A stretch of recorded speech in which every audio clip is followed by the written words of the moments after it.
जय जगन्नाथ केमिति अछन्ति आपण माने मु स्नेहा डेली लाइफ को आपण मानू स्वागत। आपण माने एठी देखि पारुथिबे मु आज पनीर टिक्का बनैछि। ए पनीर टिक्काटा ना खाइबा को बहुत टेस्ट आ इजी रे मध्ये आपण माने घरे ही सब मसला रेडी करके एटा तयारी करि परिबे। चलन देबे बनैबा। पनीर टिक्का पय प्रथम मु कोन करछि 2 चम्मच बेसन नैछि। बेसन को एमति ओडे पैन बसै देबे। से पैन ने बेसन को पूरा लो गैस रखे पूरा सिम कर देबे। बेस गैस हाई बिल्कुल भी करें लो गैस रे आम 5 मिनट खन लगे आम भाजी देवा जमी बेसन एमती कलर टिके चेंज हो जानवे आपण मैंने भाजी गला बेले गैस बंद कर देकी छाड़ीदेवे। तापर आम गोटे जगह नहीं गोटे जगार आधा कप दही माने 5 चम्मच दही ये पकई। तापर काश्मीरी रेड चिली कलर पर आम आधा चम्मच पकईचे। आउ लंका गुंड माने खाली नॉर्मल लंका गुंड राग वाला हेटा आधा चम्मच पकईचे। तापर गोटे चम्मच धनिया गुंड पकईचे। गोटे चम्मच जीरा गुंड आधा चम्मच कोला लुण माने ब्लैक सॉल्ट आ खाली नॉर्मल लुण भी आपण स्वाद अनुसार पकेबे। तापर हल्दी पाउडर आधा चम्मच चाट मसला हाफ चम्मच माने आधा चम्मच आउ गरम मसला भी आधा चम्मच पकई देबे। तापर गोटे बड़ चम्मच अदा रसुण बट्टा माने पेस्ट गोटे बड़ चम्मच पकईदे। आ जो भाजी के आम जो रखी ना बेसन टाकू से बेसन टाकू पकईदे। आमती कस्तूरी मेथी टिके अधिक धरी थे जमी मुझे देखुची गोटे चम्मच हम 1.5 चम्मच पकईदे। हाथ टिके दलिके पकईदे। तापर आम गोटे छोट पैन बसईदे कि बड़ जगह बसई दिंतु। से आम कौन करवा ना सोरिष तेल पकईदे। सोरिष तेल टाकू स्लो रे गरम करदे। जमी गरम हो गरम गरम आणिके मसला देह ढालीदे। देखो कि गरम पूरा धुआं बाहर सेमती गरम पकईदे। पकईदे चामच रे भल भाव मसला आ तेल सहित मसला जमी भल भाव मिसीज भल कि गोड़े देवे। आम एठी बिल्कुल भी कौन कलर भी यूज करवानी कहीं आम काश्मीरी रेड चिली देचे से ही आम कलर पड़े आम कलर कौन भी यूज करें। धनिया पत्र टिक टिक कर काट रखिए धनिया पत्रटा पकईदे। पकईदे सब जाक भल कर मिसईदे। मिसईकी रखिए। चलतु आम टिक्का आम एठी मुझे पनीर क्यूब साइज बड़ बड़ साइज पनीर काटिक रखिथे।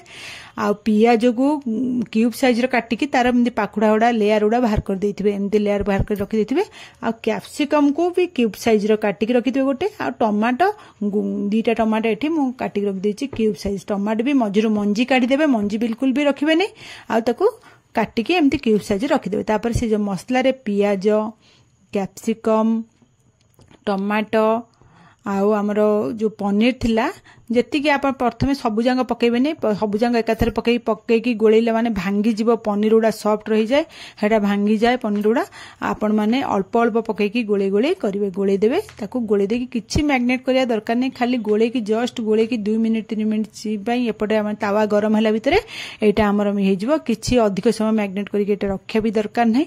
आमे भल भाबरे को पनीर सहित सबु जो हमर कैप्सिकम पियाज टमाटो सहित मसलाटा को भल भाबरे कोटिंग माने भल भाव मिसेकी गोले देबा। से जमी भल भाव मिसीज आम कौन करवा ना एठी गोटे स्टिक देखन मुझे नहीं एमती स्टिक मार्केट रे आजकल मिली जाउची प्राय सबू मार्केट सब मानक मिली जाउची। एमती स्टिक आनिबा पाखरे स्टिक नथले आपण माने जो नड़िया गछर जो पिंछटा को सेटा भी यूज करि परिबे। आ जो देखंतु नहले जदी नड़िया गछर पिंछ भी यूज करि परिबे। तापर आमे कोन स्टिक रे गोटे गोटे जेमती टिक्का लगांती ना भितर एमती गोटे गोटे सब आपनक हिसाब रे आपण देबे। आपण फास्ट टमाटो दियंतु किबा पियाज दियंतु कि कैप्सिकम दियंतु जहा लगे कथा लगे देबे। आ जदी आपण मानकर स्टिक जो लगेला बेले जदी गली पड़िबो कोन करबे भाबुचन ताले फास्ट गोटे गाजर गोटे खंड लगे देकी तापर एगुडा लगेबे देखबे बिल्कुल भी हलिबोनी माने जो हलुची बिल्कुल भी हेडा हलिबोनी। मोडी गाजर नथला बोली लगेलनी आपण मानकर पाखर थिले गाजर फास्ट गाजरटा लगे देबे। तापर एमती सबु जांकर को साइज करके आपनक हिसाब रे आपण माने साइज करके ता धरे लगे देबे जेमती आपनको भल लागिबो। आ सेमती एमती लगे देइची मो एमती गोटे गोटे कर लगे के आपण मानु देखे दउची एमती आबार आपण माने लगे देबे सब साइज करके। देखंतु कि मसला सहित एटा पनीर आ पियाज कैप्सिकम टमाटो केमती कोटिंग होउची। आपण मैंने एवठू देखिकी जानी पारथिबे मसलाटा केते टेस्ट हेतिबो। तापर चलंतु मो गोटे तावा बसे देथिबा। एठी हम बटर को मेल्ट कर देथिबा, माने से तावा ऊपर गिनारे बटरटा थोई देबे, से ऑटोमेटिक मेल्ट हे जिवो। तापर हम तावारे भल्ल करी बटरटा घसी देबा, काई न नले हम तावा लाखी जिवो नाडा लगेला माने। तापर एमती टिक्का गुडा को सब साइज करके आपण माने थोई दे। मो एठी 4टा टिक्का प्रथम बने देछि, टिक्का स्टिक रे 4टा टिक्का ये कर देछि। आपण माने एमती थोई देबे, थोई देकी ताको लो कर देबे, गैस हाई बिल्कुल करिबेनी। तापर ता ऊपर टिके बटर हम एमती छिंची देबा, माने लगेई देबा, बटर टिके पकई देले सेटा टिके भल करी आबार ये हबो। 5 मिनिट परे आपण माने एमती लेउटे देबे, 5 मिनिट लो रे छाड़ देला परे, तापर 5 मिनिट परे एमती लेउटे देबे। तापर आउ 2-3 मिनिट परे एमती लेउटे दी साइड आउ टिके बटर घसी देबे।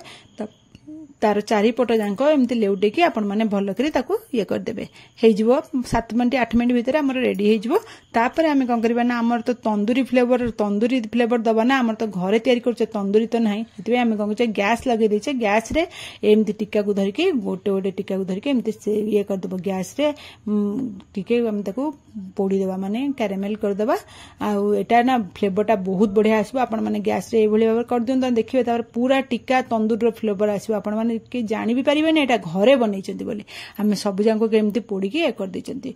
तापर देखंतु काढी के आनी देकी रखी देची प्लेट रे। आपण मानू देखौची, देखंतु केमती मसला पनीर कैप्सिकम पियाज सहित केमती मसला गुडा पूरा लागी के अछि। जमारू मसला भी आपण मानकर भारी बनी भी आ पूरा लागी कोटिंग हे कि रहइबा। आपण माने घरे मसला मु जेमती बतैली सेमती घरे ही मसला तयारी करंतु, देखिए बहुत टेस्ट लागो, पूरा रेस्टोरेंट बढ़िया लागिवो टेस्ट। आपण माने थरे एमती करिके देखंतु ना, देखंतु केते सुंदर आ डिलीशियस देखाउची। एटा टेस्ट मध्ये बहुत बढ़िया। आपण माने थरे खाइले ना ए टेस्ट केबे भूली परिबेनी। एमती घरे ही बनै खाइबे आ रेस्टोरेंट जिबाको केबे भी इच्छा करिवे नाही।